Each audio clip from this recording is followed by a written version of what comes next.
It was a great week. Just an end of the week update. We learned a lot of Torah, a lot of halachas of Rosh Hashanah. We went from Chumash to Orchos Sadiq. It's the Orchos Sadiqim, all different parts of philosophy. I'm sorry, I'm a little bit tired. It is the end of the week. It was a long week, and it was a stupendous week. We did a lot of cool soldering, cutting. We did a lot of cool stuff. Our cucumber plants are growing. I had meetings with all the boys. The cleaning is getting better.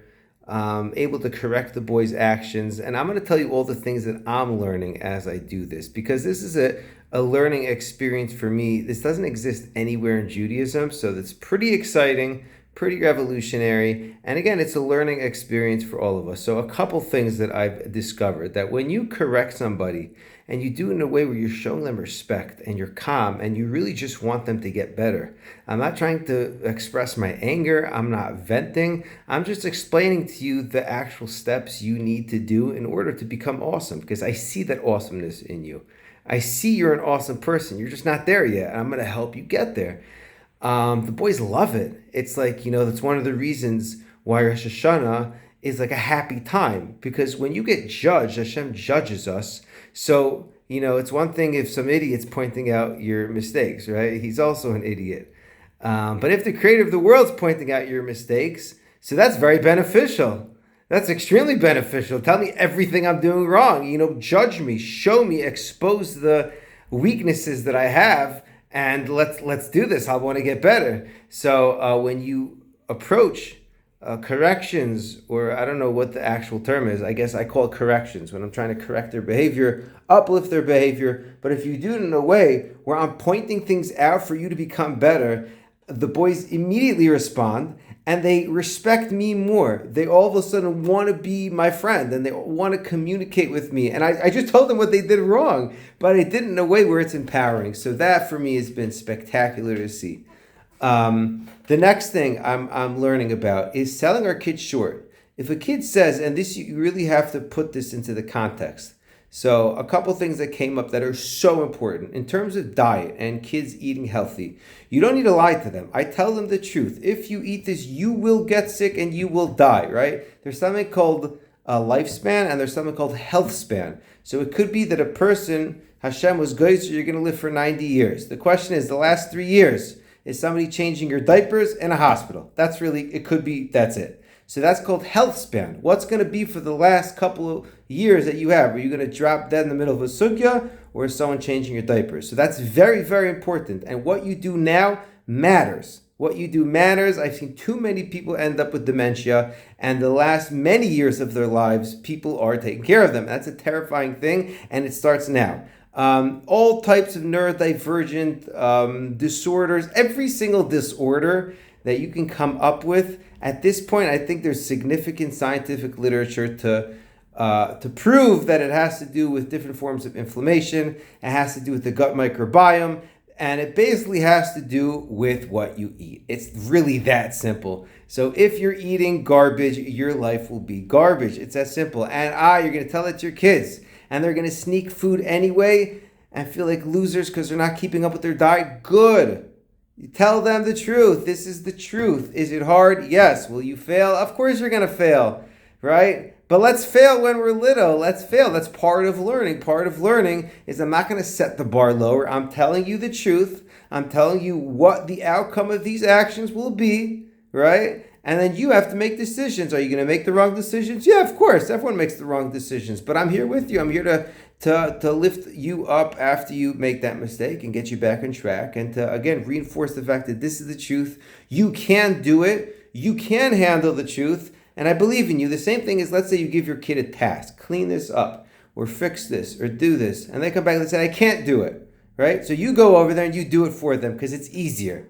Right? That's a big mistake. You have to help them. This is what the learning experience is. Okay, what did you try? Let me see what you did. Did you try this? Did you try this? If a kid comes back to you and says, I can't do it, it's broken. So then that's how they learn. So let's go back. Let's figure this out together. Don't do your kids' chores. Don't do their problems. Our job in life is to not give our kids an easy, happy life. Right? It's a big, big mistake. If something happens, it's logical. You make a decision. If something goes down, You don't have to sugarcoat it for your kids. You could be with there when they're feeling this discomfort and when they're frustrated and they need you to help them regulate it. If you all of a sudden change to something else, you change the external surroundings, or they see you check out and run away. So what you've just conditioned them to do is when things get tough, run away. No, we're going to be here in the discomfort. It's okay to feel this. But these are the things we can't do when we're uncomfortable. It's so important for a self-regulated adult to be with the kid in a time when something is uncomfortable, not to change it. Now, again, you have to fit this into the context. This is something that will only make sense if it arises and you're going to say, oh, wait, that makes sense. I shouldn't water this down for him. Let me just be there. Let me help him get through the struggle, as opposed to taking away the struggle and solving the problem for him. So crucial, because we don't want to sell our kids short. We don't want to set the bar low. Setting the bar low means making decisions for them, solving problems for them, coming up with conclusions for them, and just figuring stuff out that's really within their realm to figure out by themselves. So some of the questions you can ask your kids: what have you tried already? What do you think we should try next?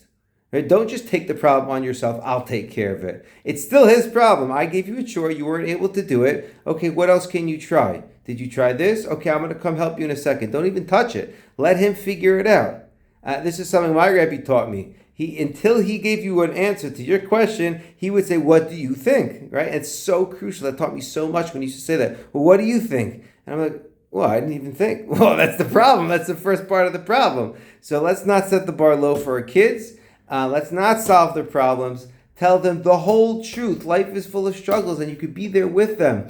Don't run away from problems. Don't let them run away from problems, because then you're just showing problems mean run away. No, I'm going to be here. I'm going to be self-regulated. I'm an adult. I'm not going to get frustrated. I'm going to try this. I'm going to try this. And that's how we deal with the ups and downs of life. Very crucial information that, I've read about in books, for many years when I've studied these topics in child development and psychology. But when you actually see it in real life and you actually get to apply it, it's vastly different and very much so rewarding when you see how the kids do start to develop. So anyways, everyone should have a great Shabbos. The things we will still be working on next week, the cleanup got a lot better. I'm going to try to hold the boys accountable a little bit more in terms of the tablets. I'll tell you, it's really... there's two aspects to it. One is I want them to be exposed to different things that exist in the world. I don't want them to get carried away. I don't want them to binge watch things just for the sake of binge watching. Mitzat Sheni, if everything has a tied-in assignment, that you can't do this next thing until you do the assignment, so that's kind of problematic, because I do want them just to be exposed to what exists in the world.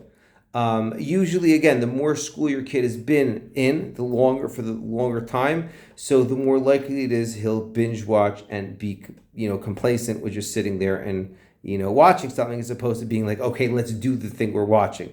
That's really what I want to happen. Let's do the thing we're watching. But it's a hard shikul, because mitzad echad, we want them to see what exists in the world, and I'm not putting excited videos up on the Google Classroom. I'm putting like informational videos. There were exciting ones and I took them down. I'm not trying to do that. So that's one aspect of the tablets. I'm trying to get the boys to be mischazik a little bit. And also in terms of like the math apps, right? In terms of consistency with the math application, it's not so easy because they've gamified it and because the kid doesn't really want to do math unless it would just be a game. So I'm very misopik as to how effective, although there's a lot of research in different specific math apps, Khan Academy, there is a lot of research coming out. I didn't go through the actual research, the studies themselves, and look through it, like a good scientist.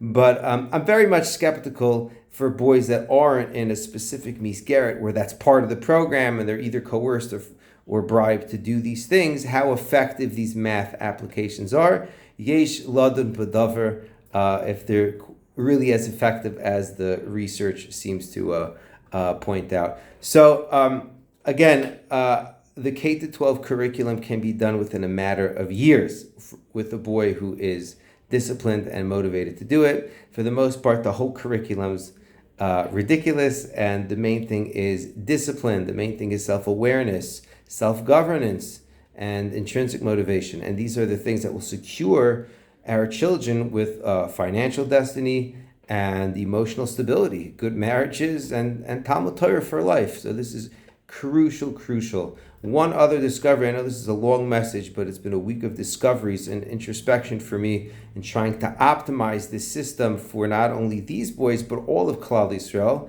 is the extent of the damage of what school has done to our kids.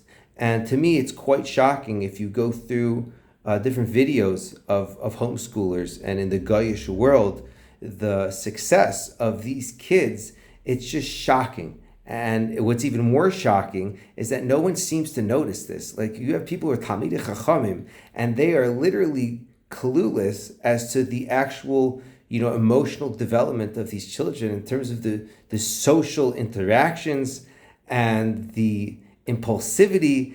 And it's just, to me, it's shocking that we allow our systems to continue as they are, just for the fact that they are, to some degree, learning Judaic topics. I don't know, I don't want to call it learning Torah because I don't believe that's Torah, but they're saying some Jewish words and getting prizes and becoming impulsive and turned off, but there is some Jewish things going on. They could walk the walk and talk the talk. I guess that's how you would phrase it. But in terms of actual intrinsic motivation, meaning actually caring about Hashem's Torah, because when a kid hits 13, he's an adult, a full-fledged adult. And unfortunately, and an adult needs to make real decisions. He needs to make a real decision. Am I being Oved Hashem today? I make a real cheshbon nefesh to take himself seriously. What am I doing with my time? I don't think, in fact, I know the vast majority of our 13-year-olds that are in religious schools or in any schools cannot do that. They cannot do that at all. They're completely disconnected. So we have to realize that our kids that have been in the system, especially if you sent them out to a Gan Eden for the first 3 years of their lives, they are years and years behind in terms of just being one with themselves. That sounds kind of fluffy.